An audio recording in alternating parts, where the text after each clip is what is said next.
บุคคลผู้สร้างประโยชน์แก่ผู้อื่นคือธรรมบุคคลผู้เลี้ยงบิดาบุคคลผู้เลี้ยงมารดาบุคคลผู้เลี้ยงบุตรและภรรยาด้วยความสุจริตแต่เป็นผู้ยิ่งกับว่าบุคคลผู้มีความซื่อสัตย์เป็นผู้ยิ่งเลี้ยงมารดาและบิดาเหมือนกันเด็ก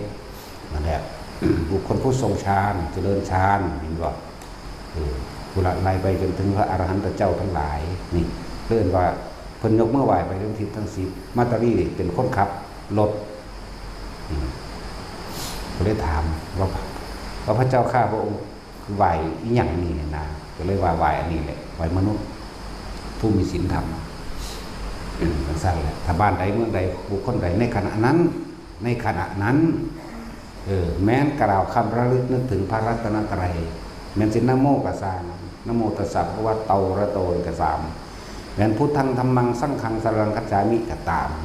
มันสิสะเทือนไปหาเขาเลยจากว่าล่ะแม้ชั่วขณะหนึ่ง